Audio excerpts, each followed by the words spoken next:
योगी आदित्यनाथ का संबोधन हो रहा है। उत्तर प्रदेश विधानसभा का मानसून सत्र शुरू हो गया है। प्रदेश सरकार में विज्ञान और प्रौद्योगिकी मंत्री के रूप में श्री अनिल कुमार जी को, प्रदेश सरकार में कारागार मंत्री के रूप में श्री दारा सिंह चौहान जी को और प्रदेश सरकार में कैबिनेट मंत्री के रूप में श्री सुनील शर्मा जी को मंत्रिमंडल में शामिल किया गया है। ये चार माननीय सदस्य जो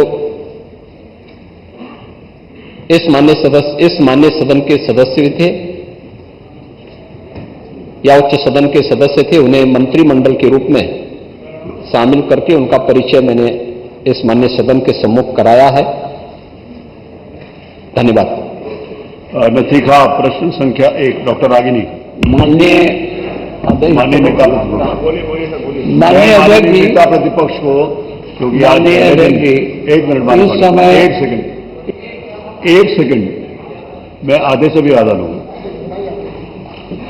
आप बैठिए। इसके लिए आभार प्रकट। आप बैठिए, एक सेकंड बैठ जाइए। एक सेकंड क्या कर अरे मैं, क्योंकि हम सबके लिए जैसे माननीय मुख्यमंत्री जी ने नए मंत्रियों का परिचय कराया, आज इस सदन में एक नई जिम्मेवारी के नाते से नेता प्रतिपक्ष के रूप में आदरणीय श्री माता प्रसाद जी पांडे भी हमारे बीच हैं। आदरणीय माता प्रसाद जी पांडे का जीवन समाज के लिए समर्पित रहा हमेशा। 7 बार विधायक रहने का इनको गौरव प्राप्त है। 7 बार बहुत लंबा पीरियड होता है। विधानसभा अध्यक्ष की कुर्सी को भी आपने सुशोभित किया 2 बार। आपके मार्गदर्शन में हम सब लोगों को बहुत कुछ सीखने को मिला। आज नेता प्रतिपक्ष की जगह आपको बैठकर देखकर मेरे को बहुत प्रसन्नता है। मैं आपको शुभकामनाएं देता हूं और आपका मार्गदर्शन और आपका सहयोग विधानसभा को सुचारू रूप से चलाने में एक सकारात्मक चर्चा, जिस प्रकार से उत्तर प्रदेश की छवि पूरे देश में है, तो उत्तर प्रदेश की विधानसभा में अच्छी चर्चा होती है, उसमें आपका सहयोग और आपका मार्गदर्शन मिलेगा। मेरा ऐसा आपसे निवेदन है। माननीय नेता प्रतिपक्ष, आप क्या कहना चाहते हैं? सबसे पहले मैं माननीय अध्यक्ष जी आपके प्रति आभार प्रकट करता हूं। जो शब्द आप मेरे लिए प्रकट किए उसके लिए मैं धन्यवाद भी देता हूं। माननीय अध्यक्ष जी, इस समय प्रदेश में बहुत गंभीर समस्याएं आ गई। बाढ़ भी है, कानून व्यवस्था भी है, विद्युत व्यवस्था भी है और भ्रष्टाचार भी है। इस सब पे चर्चा करेंगे। आप नेता प्रतिपक्ष हैं, आपका अधिकार है विभिन्न नोटिस देने का, तो आप देंगे, हम सभी के ऊपर चर्चा करेंगे और सरकार सबका जवाब देने के लिए तैयार है। ठीक है माननीय अध्यक्ष जी। मैं रुको ना यार, वो बोलने दो, पता तो चले कि आर्टिफिशियल नहीं है। अब हम बोल चुके। चलो माननीय सदन, चलो। अरे वर्मा जी,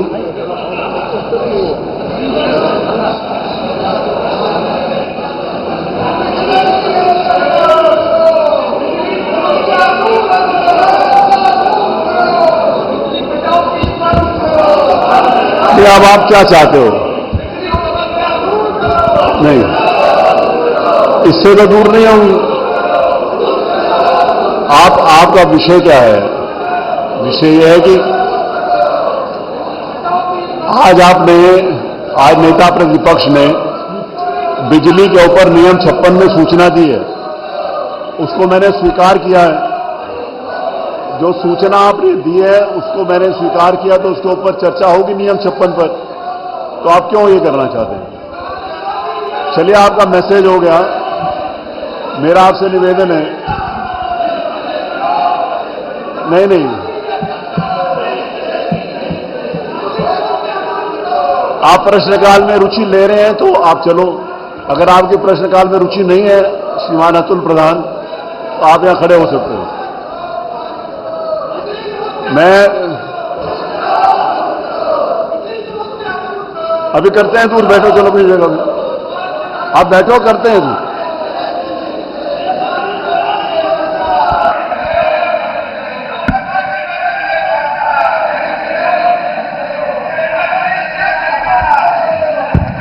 मेरा आपसे निवेदन है, माननीय नेता प्रतिपक्ष, आपने जो सूचना दी है मैंने उस सूचना को स्वीकार किया है, आपके द्वारा दी गई सूचना को स्वीकार किया है। अभी नियम 56 मद आएगा तो मैं आपसे सुनूंगा। मेरा आपसे निवेदन है कि आप अपनी सीट पर जाएं। अगर आप गंभीरता से, अगर आप चाहते हैं कि हाउस स्थगित ना हो, क्योंकि ये मैं बर्दाश्त नहीं कर सकता और पहले भी नहीं किया और अभी भी नहीं करूंगा। अगर आप चाहते हो कि आगे विधानसभा का आज का सत्र अच्छी तरीके से चले, तो मेरा आपसे निवेदन है कि आप सब लोग अपनी सीट पे चले जाएं। अगर आप अपनी सीट पे जाएंगे तो अच्छी तरीके से हाउस चलेगा, आपकी बात आएगी। आप लोग चलें, प्लीज चलें। आज चलने दो। हाँ, या आप मुझे टेस्ट करने आए थे कि अपना टेस्ट देने आए थे?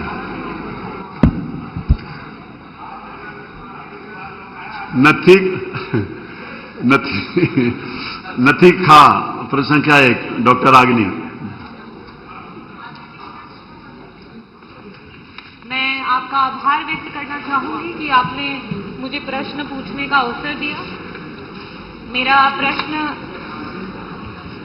हमारे स्वास्थ्य विभाग के मंत्री जी से है कि गंभीर बीमारियों से पीड़ित मरीजों के लिए सरकार के द्वारा क्या योजनाएं बनाई गई हैं उसके रोकथाम के लिए, हमारे गरीब जनता की मदद के लिए।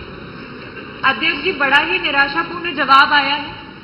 मुझे ऐसा प्रतीत होता है कि जब जब सत्र में पिछले 2.5 वर्षों में आपके विभाग के द्वारा जब भी प्रश्न पूछे गए हैं तो आपका एक सेम आंसर है कि हमने इतने जिला अस्पताल, इतने मेडिकल कॉलेज, इतनी डायलिसिस की मशीन, इतने एम्बुलेंस।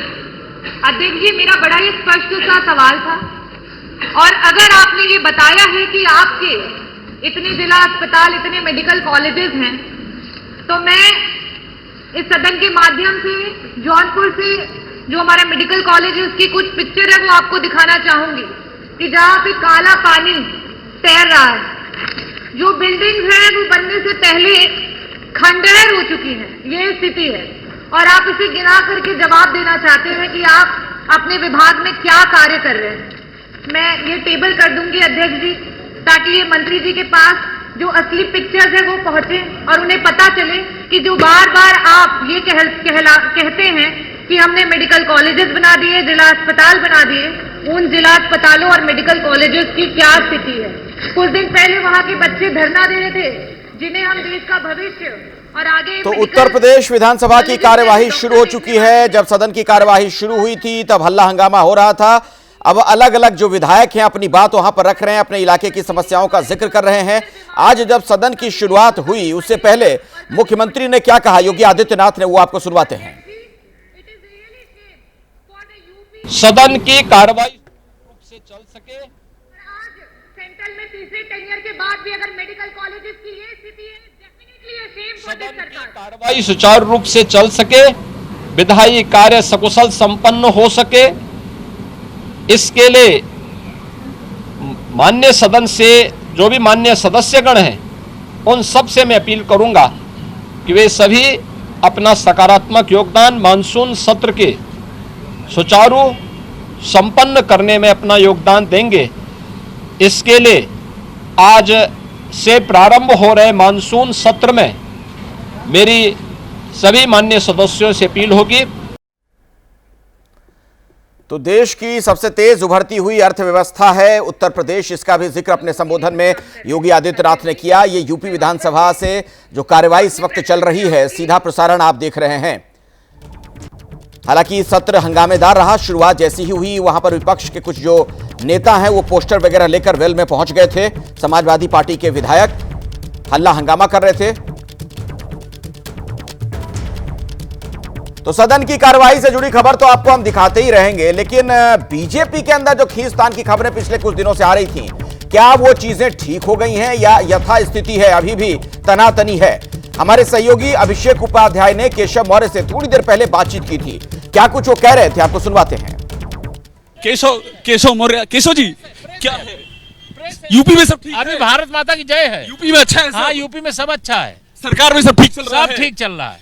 कुछ संगठन बड़ा है आज भी कहेंगे आप? संगठन सदा बड़ा है, हमेशा बड़ा रहेगा, हमेशा बड़ा रहेगा। और कार्यकर्ताओं का संतोष उसका क्या होगा? भी बहुत बड़ा रहेगा। चलो भारत माता ठीक हो गया। और आपने और केशव प्रसाद मौर्य से हमने बात की है, उन्होंने कहा है संगठन सदा बड़ा रहेगा।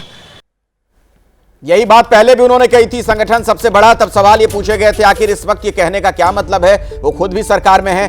तभी ये चीजें सामने आनी शुरू हुई थी कि अंदर खाने सब कुछ ठीक नहीं, और अभी भी अपने इस स्टैंड पर केशव मौर्य कायम हैं। तो मतलब क्या है, यही तो सवाल है।